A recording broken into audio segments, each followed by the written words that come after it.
Welcome back, everyone, to Morning Line on this Wednesday. Nick Barris here, along with Dr. Friday. Yes, that is her first name. Friday, yes. And her last name's Burke. There you go. But isn't Friday more fun than Dr. Burke? And it's Dr. much more Friday, just more memorable. All right, now, doctor, again, you do have a doctorate. PhD. You have a PhD in economics.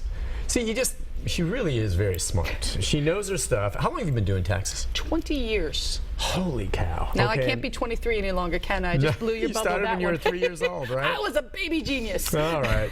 Well, listen, let's take this phone call that waited through the break, and then we'll get into more. And the phone lines are open, 737-7587. Any questions about taxes? Look, you got time. Now's the time to ask before April. So let's go to Dan. Good morning, Dan. Hey, good morning, guys. Quick question. Dr. Friday, how does these outfits advertise that we do your taxes free? I mean, there's nothing free. Some way they have to get paid. So I was just wondering, and I'll hang up and listen. Thank you. Dan, it is true. We are paying it. It's a grant from the government that these organizations get. I'm not necessarily against that, because there are a lot of people that may choose not to file taxes just because my basic fee starts at $125. For a lot of people, if you're going out, that's not, I mean, it's a fairly compatible fee, but let's be honest, that could be a week's worth of, or a month's worth of food for somebody or something. It's not in there. So they get grants. There's many organizations, some of them put it in through their other workout where they get the money from individuals, whatever. But it's normally they have a limit. Like, I know my sister's actually working for VITA this year. Talk about VITA, because I know we were discussing that during the break. VITA is, and I'm sorry, I should have brought more information on it. I think it's through, it's not it's not Red Cross. What's the other major one that always shows up when there's a natural disaster and everything?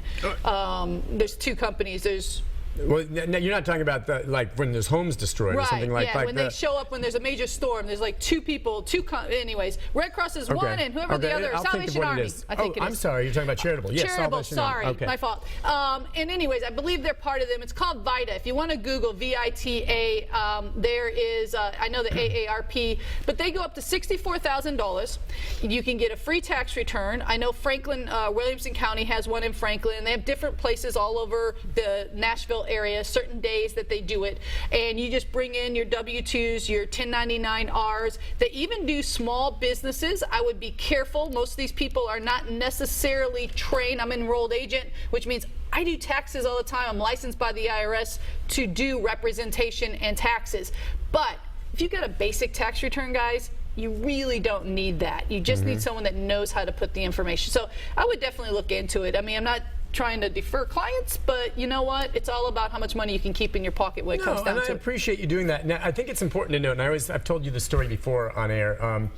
If you decide you want someone to prepare your taxes, there are a lot of good folks out there, and there are some that are just fly by night. And my dad, years ago, I think I told you, got one of those penny saver magazines. This was out in the West Coast, and there was a coupon on the back that he clipped out, to prepare your taxes for the special deal. And my mom didn't know anything about it, and he went ahead and did that.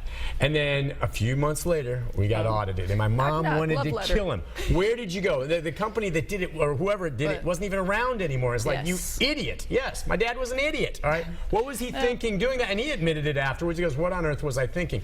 So how important, I mean, obviously, to go to someone, the big companies like H&R Block and all that, I mean, there are folks like yourself in business. How do you know that you're going to a legitimate preparer as opposed to a fly-by-night one, aside from probably not a good idea to cut out a clipping in the back of some little dollar magazine? I think one thing would be a P10 number.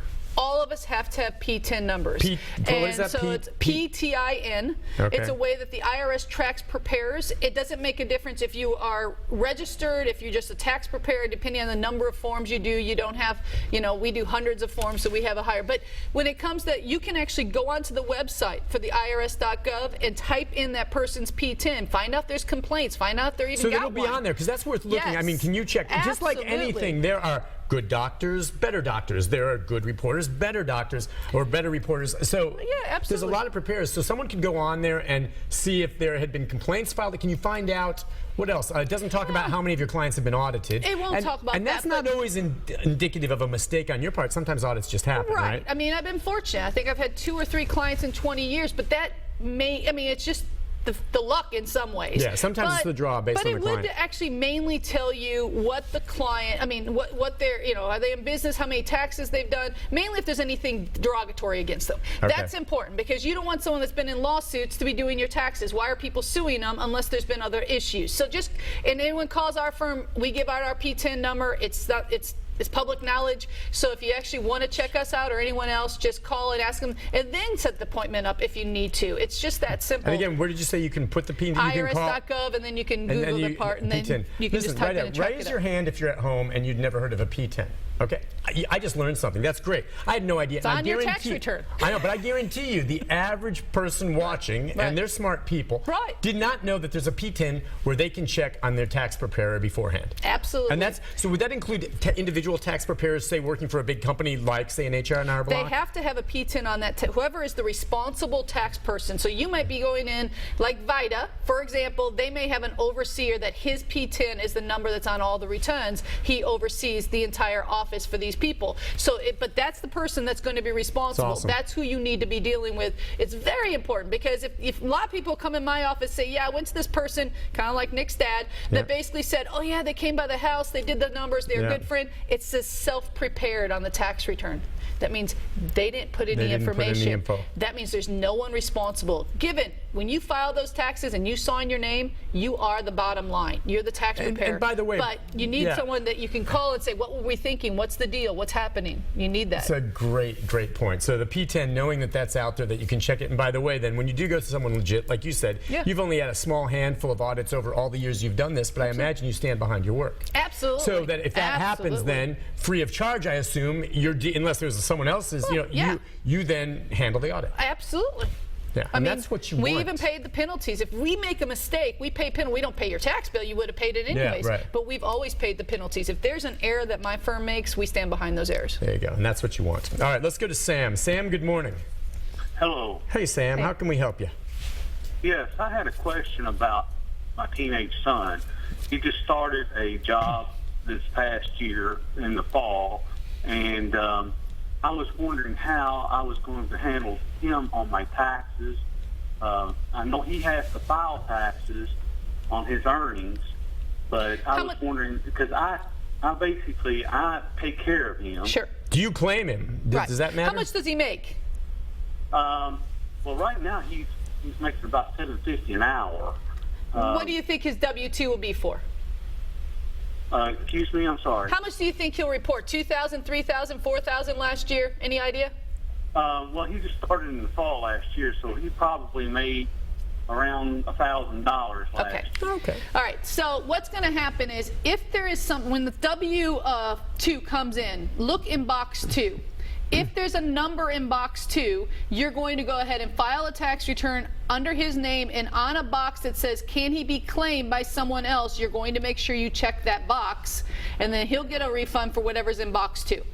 If it's like $2 or $3, you may question if you want to do that. It would be a free return probably for under those programs. That's not much. Oh, okay. But it's only, he may only put $1 or $2 in. But he's still claiming him on his taxes. Then you're going to do your taxes the same way. But it's very important, if you file a return under your son, that you check that box that he is a dependent. Because if you don't, he will not qualify on your tax return as a dependent.